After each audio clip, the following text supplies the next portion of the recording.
Whenever we hear about Black history, we generally hear about white benevolence, people who are in policy positions, people who are abolitionists, those sort of things, advocating on behalf of Black people, doing things for Black people. When in reality, Black people actually played a huge role in their own resistance and their own liberation. Black History Month has been a regular fixture on our calendar since 1976. Today, many brands, communities, and classrooms make an effort to celebrate and highlight the contributions of African Americans during the month of February. But lately, when it comes to teaching Black history beyond these 28 days and giving students a holistic understanding of American and world history, the debates turn political. This often leaves kids and families on their own to seek out the truth and education they aren't getting. From banned books to challenges to the College Board's Advanced Placement African American Studies course, opposition to teaching Black history is nothing new. Classics such as Toni Morrison's Beloved, Maya Angelou's I Know Why the Caged Bird Sings, and Richard Wright's Native Son, as well as contemporary titles like Class Act by Jerry Craft, The Hate U Give by Angie Thomas, and All American Boys by Jason Reynolds and Brendan Keeley, have been removed from classrooms and libraries across multiple states. This is just to name a few and does not include the growing number of LGBTQ, Jewish, and other marginalized authors who are also being banned. In this episode of Centered, we're discussing Black history and resistance in conversation with educator and author Rand Miller, as well as policies affecting our kids' education and so-called parents' rights, plus tips on navigating it all to raise healthy and informed Black children. I'm Jasmine Hood Miller from Common Sense Media, and this is Centered, a space for Black families to find balance and center our children, community, and values as we raise healthy and happy kids in a world of media and tech.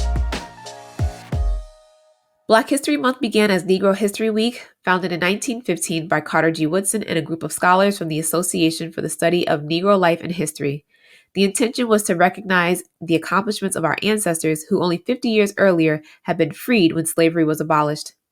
Despite the horrors they endured, African Americans led lives and achieved things that deserve to be acknowledged, recorded, and honored. Along with impressive scientific inventions, moving literature, and entrepreneurial success, the fight for freedom is also a key part of our history that cannot be forgotten. Whenever we hear about Black history, we generally hear about white benevolence, people who are in policy positions, people who are abolitionists, those sort of things, advocating on behalf of Black people, doing things for Black people, when in reality, Black people actually played a huge role in their own resistance and their own liberation. So what this book does is speak to those very issues. That's author and educator Rand Miller.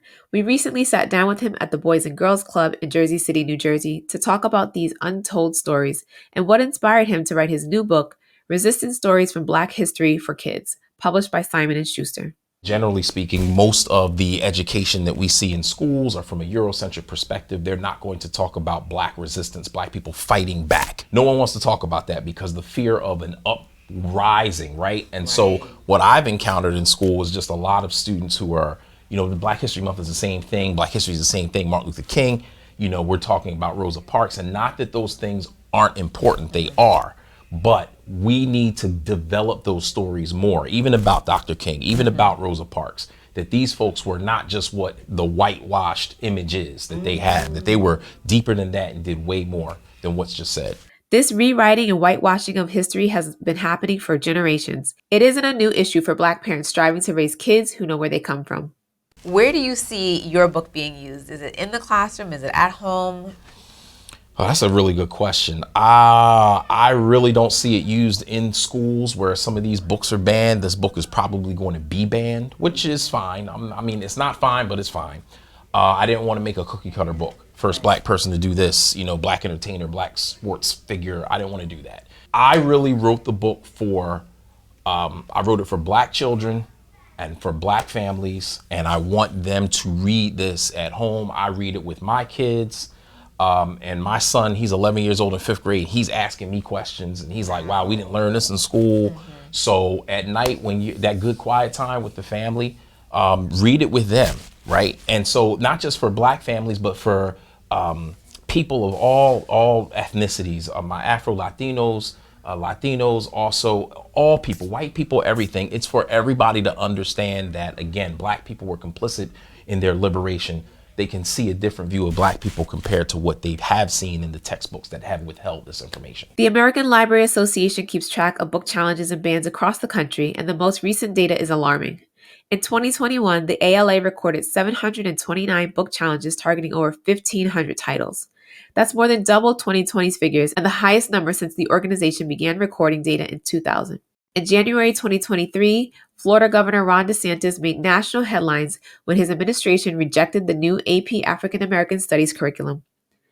In response, the College Board's final curriculum, released on February 1st, the first day of Black History Month, removed many essential offerings, including themes of Black queerness and Black feminism. These tactics, alongside a flurry of bills and legislation introduced in the past few years, aim to restrict how school districts talk about race with students, mostly under the label of quote-unquote parents' rights. In Jamel Bouie's recent New York Times op-ed piece, he states that parents' rights never seem to involve parents who want schools to be more open and accommodating towards gender non-conforming students. It's never invoked for parents who want their students to learn more about race, identity, and the darker parts of American history. And we never hear about the rights of parents who want schools to offer a wide library of books and materials to their children. It's not about all parents and all children and all the rights they have. So what can we do as parents? First, support your kids' self-esteem and identity development. Giving kids a strong sense of pride in their culture and heritage has lasting effects on their self-esteem. Research shows that media representation is extremely important to how kids understand their own ethnic and racial identity. Find stories and characters where they can see themselves to nurture your child's social, emotional, creative, and academic development. Next, encourage reading, including banned books. Banning books in curriculum makes it harder for those who would benefit the most from reading them. Fortunately, however, it doesn't make those books illegal. While others may debate whose stories deserve to be told and how, as parents, it's up to us to ensure that our children learn their history. Continue to encourage your kids to find and read those frequently challenged books.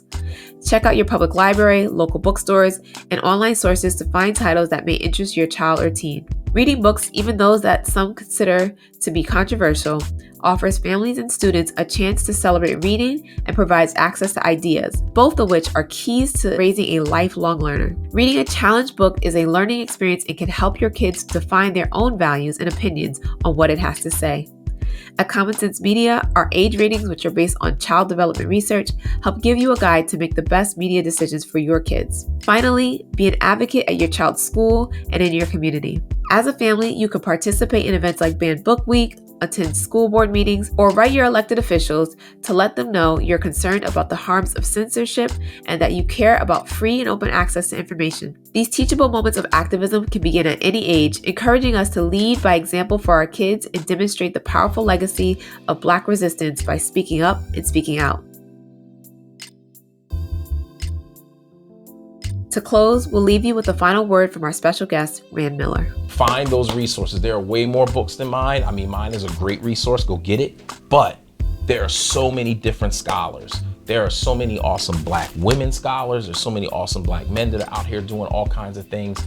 And a number of the scholars that I use, I mean, modern day Black women scholars in a lot of my work when I talk about Harriet Tubman, when I talk about Ona Judge, Queen Zinga, all of those folks. There's so much that you can get your hands on for free. Black people will give it to you because we're Black. It's like, yeah. So just stay strong. Don't be discouraged by what you see. Don't be discouraged by the book banning. Don't be discouraged by, the lack of Black teachers. Don't be discouraged by any of that. You are the teacher. You are the primary teacher.